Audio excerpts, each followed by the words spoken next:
My name is David Apple. I'm the VP of Customer Success at Typeform. And today I'm going to talk about a topic that's prevented me from sleeping over the past 3 years, which is the retention rate at Typeform. And more specifically, I'm going to share with you how we presented this to our CEOs and our board to tell this retention story in anticipation of raising our Series B. The reason I chose this topic is that I'm personally interested to know how other customer success leaders present their retention story to their CEO and their board. So hopefully some of you will find this interesting to see our inside story. And I also think that the way that we went about creating our retention story is quite interesting and maybe quite unique. So hopefully there will be some takeaways for you on how to do this for your company. So first of all, a little bit about Typeform. We're a startup based out of Barcelona. When I joined 3 years ago, there were only 15 of us. Now there's over 180 of us. We have a freemium model, so we have literally millions of users, of free users. We have about 30,000 paying customers, and on average, our paying customers pay us about $40 a month. So we have a huge volume of users and quite a low value per individual customer. And what we do is beautiful online forms and surveys. You may not know it, but you've all used Typeform before because you registered for SaaS Talk through a Typeform. And what makes Typeform different is that Typeforms are very conversational. So as a result, it's much more engaging for the respondents, and our customers tend to have higher completion rates, so they can collect more data and better quality data than using any other form and survey tool. Okay, so that's enough about Typeform.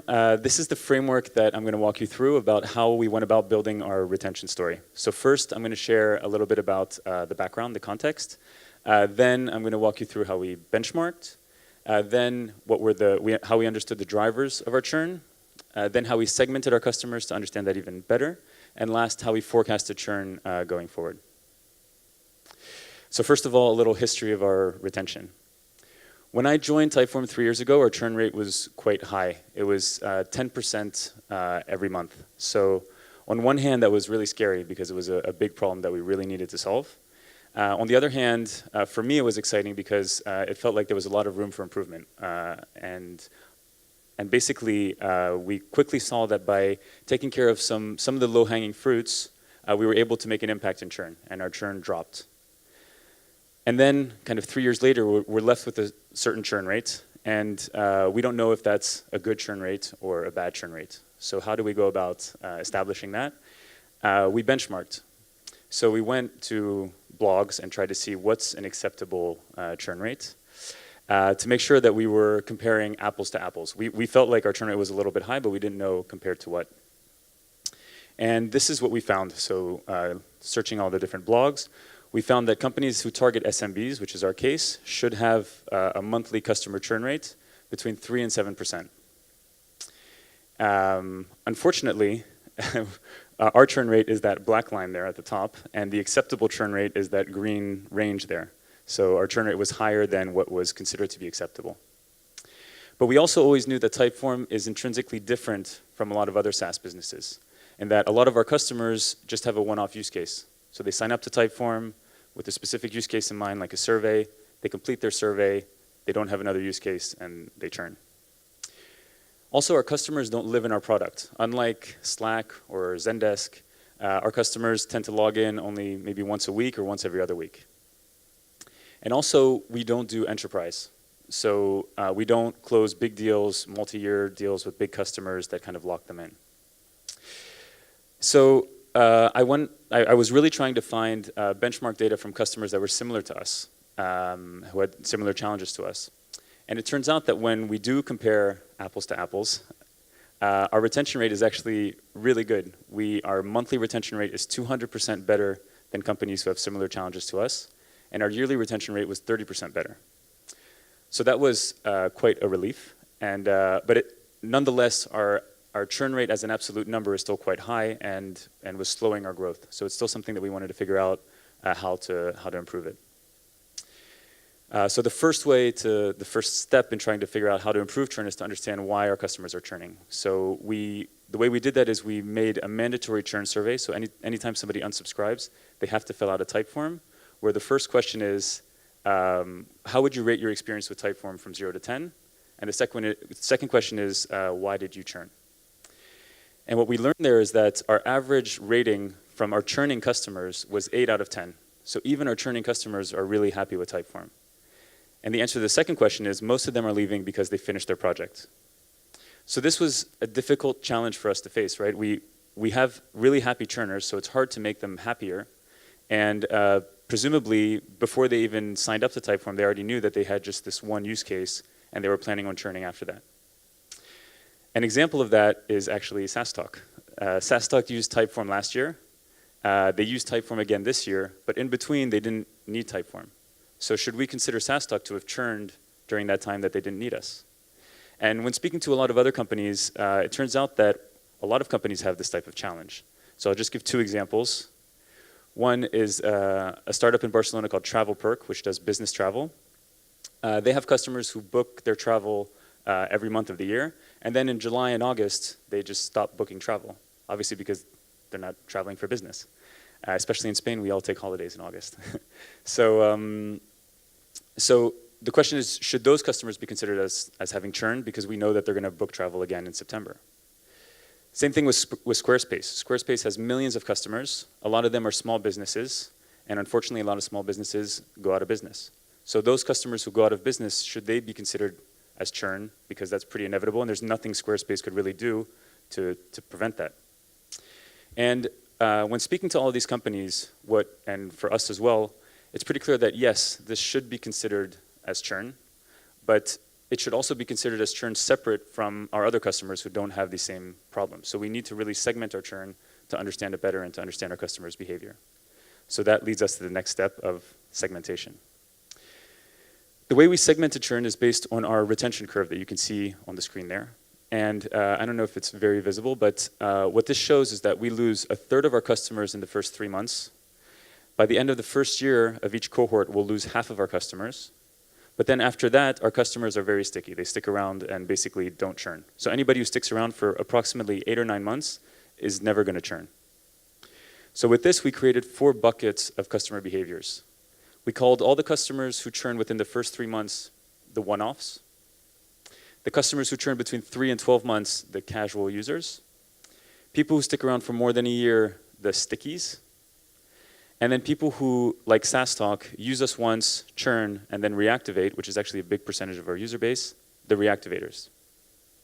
So now we've identified 3 different kind of behaviors and groups of customers, and the next step is trying to understand what's the impact of each of these groups on our business. And the first kind of interesting insight was that of each new cohort of customers, we had a very similar distribution of or almost the same distribution of one-offs, casuals, stickies, and reactivators. You can see that these are all the different monthly cohorts. Another thing that was always consistent is what percentage of revenue each of those cohorts brought to us in the first year. So our one-offs, who again represent 1/3 of our customers, only brought in 8% of our revenue of that first year. And our stickies, who represent 38% of our customers, bring in 60% of our revenue. So looking at that a little bit deeper, so for each behavior, each bucket, we drew the different retention curve, and we analyzed the ROI. And we saw that the one-offs actually have a negative ROI. The casuals and the reactivators have a pretty good ROI of 3 to 4x, and the stickies have a pretty amazing ROI of 7x. So I think you can all come to the same conclusion as us, which was we love those sticky customers. And those one-offs are not just kind of lower performing customers, they're actually hurting us. They're actually costing us more than the revenue that we generate from them. So based on that, we wanted to figure out, okay, how do we go about attracting more stickies and less of these one-off customers? And the challenge is figuring out who is who. So the way we went about trying to figure out who is trying to predict if customer X comes into our platform, how likely are they to be a one-off or a casual or a sticky or a reactivator. And one of the ways we analyze that is based on company size. So this is our actual data. You can see that on the left side there's the company size. So on the top line, companies from 1 to 10 employees. So of 100% who come in, 41% will be stickies there, 13% will be reactivators, 25% one-offs, and 21% casuals. And what came out of this analysis is pretty clearly companies between 11 and 250 employees are most likely to be stickies, and they're also least likely to be one-offs. So this helped us understand that our sweet spot in terms of company size is companies between 11 and 250 employees. And so this is just one example of the way we segmented. We segmented based on a lot of other criteria as well, such as which department the person is from. Are marketeers more likely to be sticky than HR departments? Based on their geographic location, based on their use case. And we thought of some other ones that we haven't done yet, but for example, is somebody who's using a Mac more likely to be a sticky than someone who's using a PC? So there's a lot of different criteria that you can do the segmentation based on, and ultimately the goal of the segmentation is to create an ideal customer profile, which could look something like this. So this ideal customer's name is Waldo. He's pretty hard to find. He's based in Ireland. His industry is SaaS. He's the founder or CEO of a company that has between 11 and 250 employees, and his use case is customer feedback. What we're able to do with this information is then go to the marketing and sales teams and say, hey, we'd love for you to attract more of these customers because they're more valuable to us. And in fact, because we know that their lifetime value is higher, you can invest more money in attracting these customers as well. The other thing that we can do is go to the customer success team and say, hey, when you see a CEO and founder come in, make sure that you recommend customer feedback as a use case because we know that that's going to make that customer more sticky. So this is basically how we did the segmentation, understanding our customer base better. And I think the benefits of this, this whole analysis are, first of all, we were able to show that our retention rate wasn't as bad as we thought it was. We also were able to show our potential investors that the business they're investing in is a business that has more and more of these sticky customers, of these more valuable customers, and that even though, because we're growing quickly, the one-offs are skewing that our churn number to be quite negative, they're investing in a sustainable business. And finally, that we understand who these customers are, who these stickies are, and we're going to figure out how to attract more of them. So the last step of this is showing how we did the forecast of where our churn is going. And basically, as I was saying, we're building our business based on these stickies. As the other groups churn out, we're left with more and more stickies. So in the long term, we know that our churn rate is going to go down. The question is just how quickly will our churn rate go down? And the assumption we made when trying to predict our churn rate is that all of our existing and future customers are all going to behave the same way in terms of retention. So in each cohort of new users, we're going to lose 30% in the first three months, 50% after a year, and then they're pretty much going to stick around. And what I found is that based on our growth targets, at the end of this year, I'm going to miss my target by about 20%. And only at the end of next year would we hit the target that we had set. Of course, we set quite an ambitious target, and it was based on the wrong benchmark data. But nonetheless, we don't want to miss our targets. But something interesting happened, which is that we changed our new business forecast. And when we changed our new business forecast, it had an impact on our forecasted churn rate. So what I decided to do is to say, okay, we know that we're going to continue growing, hopefully for a long time, the way we've been growing so far. But at some point, let's imagine that we slow down, just hypothetically. What would happen to our churn rate? And what that analysis showed is that if our growth rate was a little bit slower, we would hit our churn target at the end of this year, and we would have a really good churn rate at the end of next year, one that any SaaS company would be pretty proud of. So basically what I was telling our CEOs is that I really hope that we miss our target this year because it means that we've been growing really quickly. So to summarize, the 3 takeaways I'd recommend from all of this are, first of all, I'd recommend being very careful about which benchmarks you're using. I lost 3 years of sleep for no good reason because I was using the wrong benchmarks. And I think that it's important to use benchmarks that are really relevant to your company and your circumstances and your stage of growth. I also think that data is really key to understanding our churn. We're lucky at Typeform to have a data team that helps us understand what behaviors are driving retention, to understand how to segment our customers better so that we can take actionable insights out of it. And lastly, I'd recommend, especially in the first couple years of your business, not worrying too much about the monthly churn rate because it's very volatile. It'll change based on your growth, based on, for example, a marketing campaign. There's a lot of things that can make it jump up and down pretty quickly. In our case, it's also seasonality. And what I would recommend focusing on more is your retention curve for each cohort, because I think that's a better predictor of how you're actually growing your business and how sustainable it is. So I hope that has been helpful and that there's some insights that you can take back and use for your business. We have a couple minutes left for questions. So does anybody have any questions? I see there's some Slido notes as well. Any questions here before I jump into the Slido? No, okay. There's one, okay. Yeah, how do you find accurate benchmark data for similar or competitor services? That's something that took me literally 3 years to do, and I was trying hard. Ultimately, it's through networking, and I've built relationships with the leaders of customer success of other companies, and when we get to that level of trust, they're willing to share some kind of inside data with me, as I share with them. So unfortunately, that's not usually publicly available. The next question, what business intelligence tools or dashboards are you using to measure churn and retention? I wonder if this was a question from our friends at ChartMogul, who I see sitting there. But yeah, we use ChartMogul to look at our churn rate. We also use Amplitude to look at customer behaviors and be able to look at behavioral cohorts. And our data team has started using Tableau to do more customized dashboards. Have you changed your marketing message at the same time? Well, yes, that's part of it. So with marketing, we're working on choosing which personas we want to attract more of. And therefore, based on which persona we're trying to attract, of course, we change our marketing message to appeal to that persona. So if we're trying to attract marketeers, we're going to promote use cases that marketeers are interested in, and we're going to invest more in our advertising towards marketeers than others. How do you then approach one-offs? Can you turn them into a regular or even a sticky over time?